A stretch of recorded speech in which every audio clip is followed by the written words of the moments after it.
Hello दोस्तों, मैं आप लोगों का ऑल स्टडी एग्ज़ाम यूट्यूब पर आप लोगों का हार्दिक स्वागत करता हूं।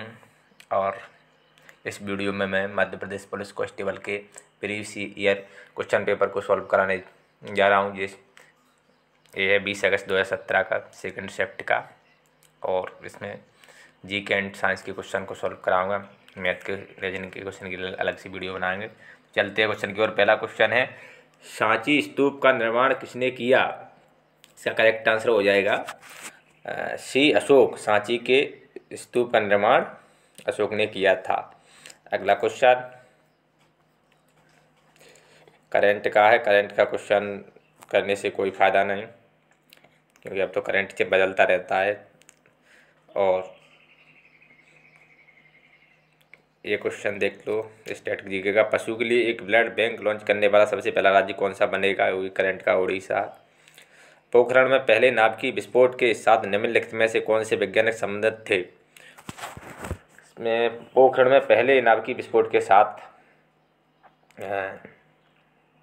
संबंधित वैज्ञानिक थे राजा रमन्ना। करेक्ट आंसर हो जाएगा ऑप्शन बी, राजा रमन्ना थे।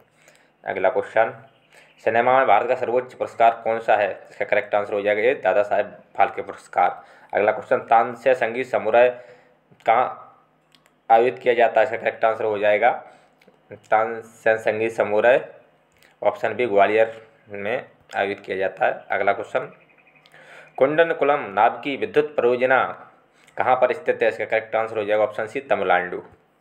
अगला क्वेश्चन, भाखड़ा नाल बांध नदी इस नदी पर निर्मित है? भाखड़ा नाल किस नदी पर निर्मित है? इसका करेक्ट आंसर हो जाएगा ऑप्शन डी, सतलज नदी। अगला क्वेश्चन, 2011 की जनगणना के अनुसार मध्य प्रदेश की औसत साक्षरता दर क्या थी? 69.32 69.32%। 2011 की जनगणना के अनुसार मध्य प्रदेश की औसत साक्षरता दर थी, और ये 2021 की जो जनगणना होगी उसमें नया डेटा आएगा। अगला क्वेश्चन, विश्वनाथ आनंद किसके प्रसिद्ध खिलाड़ी? इसका करेक्ट आंसर हो जाएगा option D, chess. Vishwanath Anand chess के शतरंज के प्रसिद्ध खिलाड़ी हैं। अगला क्वेश्चन, मालवा क्षेत्र में सबसे महत्वपूर्ण शहर है? इसका करेक्ट आंसर हो जाएगा ऑप्शन बी, उज्जैन और इंदौर मालवा क्षेत्र में सबसे महत्वपूर्ण शहर हैं। अगला क्वेश्चन, राज्यपाल का कार्यकाल कितना होता है? राज्यपाल का कार्यकाल 5 वर्ष होता है। कौन सी ऑप्शन में? करेक्ट आंसर बी, 5 वर्ष। शब्द ड्यूस इससे संबंधित है? टेनिस से संबंधित है शब्द ड्यूस। करेक्ट आंसर हो जाएगा option B, tennis. D, home rule league की स्थापना इनके द्वारा की गई थी? एनी बेसेंट के द्वारा की गई थी। इसका करेक्ट आंसर हो जाएगा ऑप्शन डी, एनी बेसेंट। अगला क्वेश्चन, पहला गैर अमेरिकी time person of the year कौन था? इसका करेक्ट आंसर हो जाएगा महात्मा गांधी। अगला क्वेश्चन करंट का है, और ग्वालियर में पैदा हुए प्रसिद्ध सरोद वादक थे? इसका करेक्ट आंसर हो जाएगा अमजद अली खान। अगला क्वेश्चन करंट का है, छोड़ देते हैं, चलते हैं अगले क्वेश्चन। उच्चतम न्यायालय के मूल अधिकार क्षेत्र में शामिल है? इसका ऑप्शन दिए हैं, आतंकवाद संबंधित मामले, भारतीय संघ की विभिन्न इकाइयों के बीच विवाद, आपराधिक मामले, राष्ट्रीय अखंडता के विषय में मुद्दे। इसका करेक्ट आंसर हो जाएगा ऑप्शन बी, भारतीय संघ की विभिन्न इकाइयों के बीच विवाद उच्चतम न्यायालय के मूल अधिकार क्षेत्र में आते हैं। अगला क्वेश्चन करंट का है, तो लगता है सभी क्वेश्चन हो चुके हैं जीके के। चलते हैं साइंस के क्वेश्चनों की तरफ। जीके के क्वेश्चन खत्म हो चुके हैं, साइंस की क्वेश्चन की ओर चलते हैं।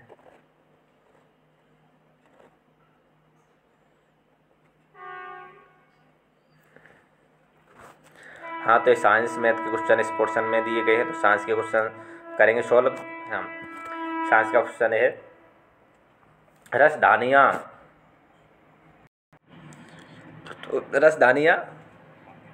तल से भरी हुई ग्रह कहाँ हैं? इसका आंसर देख लेते हैं। ऑप्शन स्टार्च दिया है, डी में प्रोटीन दिया है, सी में वसा घोल कहाँ है, डी में कोशिका रस। इसका करेक्ट आंसर हो जाएगा कोशिका रस। रसधानियाँ कोशिका रस तरल से भरी हुई वह कहाँ है? अगला क्वेश्चन,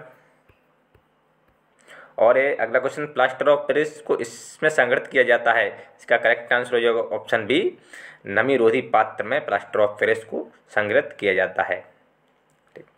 अगला क्वेश्चन, एक लोलक 8 सेकंड में 60 बार दोलन करता है, तो इसकी समय अवधि हो जाएगी, जब 8 सेकंड में 60 बार दोलन करता है तो 1 सेकंड में कितना करेगा, तो आप डिवाइड करके देख लेना, करेक्ट आंसर निकलेगा 0.13 सेकेंड समय अवधि हो जाएगी इसकी। तो अगला क्वेश्चन,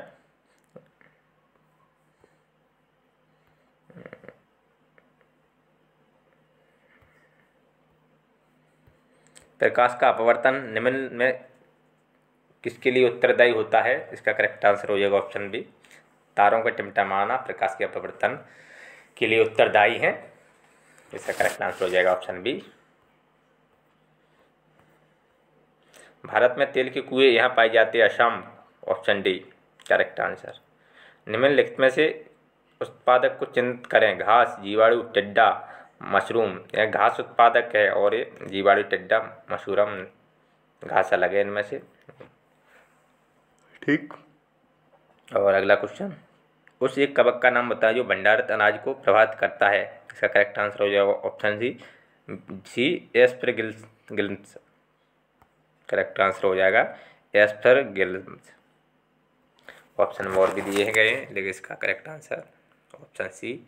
नवजात शिशु निम्न के कारण अपना भार 2 माह में 2 गुना कर लेता है।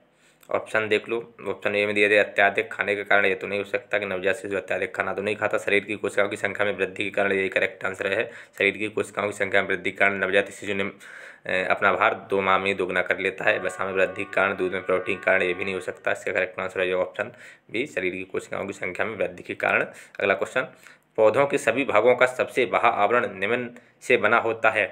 पौधों का सभी भागों का सबसे बाह्य आवरण बना होता है त्वची ऊतक। इसका करेक्ट आंसर हो जाएगा ऑप्शन सी, त्वची ऊतक। अगला क्वेश्चन, मृदा की तैयारी करने के उपरांत इस कृषि अभ्यास का अनुसरण किया जाता है। देख लेते हैं मृदा की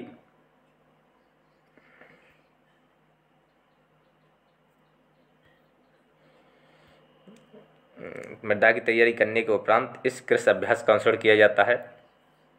सिंचाई, ये तो नहीं हो सकता। मृदा की तैयारी करने में सिंचाई का तो नहीं की जाती है, तो जब फसल को पौधा उग जाते हैं उसके बाद किया जाता है सिंचाई। उसको दूसरा दिया है खरपतवार नाशकों का कीटनाशकों का छिड़काव, ये भी नहीं किया जाता। मृदा की तैयारी करने के लिए बुआई, हाँ ये हो सकता। खाद वगैरह का डालना, ये भी बाद में डाला जाता है ज़्यादातर। हाँ, बुआई मृदा की तैयारी करने के उपरांत, जब मृदा तैयार हो जाती है उसके उपरांत हम बुआई करते हैं। अगला क्वेश्चन, प्लास्टिक की थैलियों को न कहें और कपड़े के बैगों को हाँ कहें, क्योंकि प्लास्टिक लकड़ी के लुगदी से बनी होती है। ये तो गलत है, लकड़ी से तो प्लास्टिक नहीं बनी होती। अगर प्लास्टिक की थैलियाँ जैव निम्नी होती हैं, ये भी गलत है, जैव निम्नी नहीं होती। प्लास्टिक अजैव निम्नी है, हाँ ये सही है। इसका correct answer option C, plastic अजैव निम्नी है।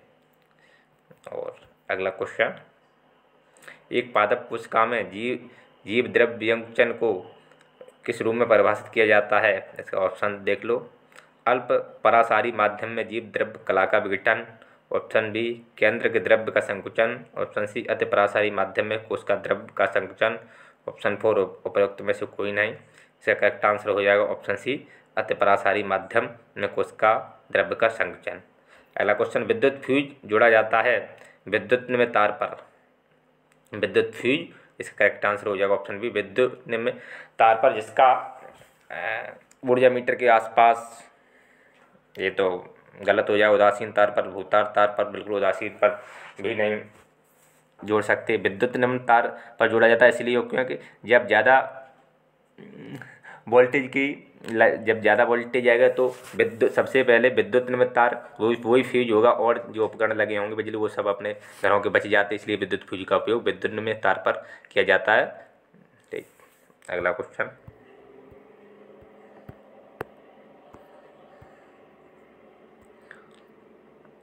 मौसम विभाग ने एक दिन भारी तूफान और बिजली पूर्वानुमान किया था और राधा एक छाता लेकर बाहर जाना चाहती थी, लेकिन उसे सलाह दी गई कि वह उसे न ले जाए। ऐसा क्यों? इसका करेक्ट आंसर हो जाएगा, ऑप्शन को देख लेते हैं। पहला ऑप्शन दिया है, बादलों से विद्युत विसर्जन छाते के धातु भागों तक जा सकता है। ठीक, और ऑप्शन कट करने की कोशिश करते, ऑप्शन बी पढ़ते हैं। तो बी है, तो वह पकड़ने में फिसलने वाला हो जाता है, तो गलत हो ही नहीं सकता। उस पर जंग लग सकता है, ये भी गलत है। छाता ओढ़कर दूर जा सकता है, ये भी गलत है। सबसे करेक्ट आंसर हो जाएगा ऑप्शन ए, बादलों से विद्युत विसर्जन दांतों के भागों तक जा सकता है, इसका करेक्ट आंसर हो ऑप्शन ए। और क्वेश्चन, ये लास्ट क्वेश्चन बचा है। एक तार के आकार की एक आकृति काली कागज की पट्टी में काटी गई, जिसका उपयोग डिस्चार्ज किए गए पौधों को पत्ती को ढकने के लिए किया जाता है।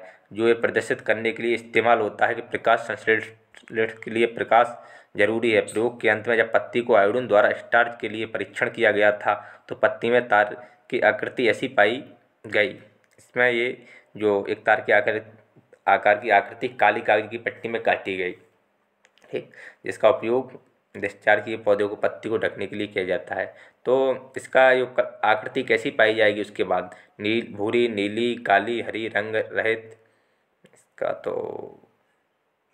कन्फर्म नहीं, आंसर देख लेते हैं। भूरी, नीली, काली, इसका नीली काली इसका आंसर है, दिया है उसमें ऑप्शन बी नीली काली।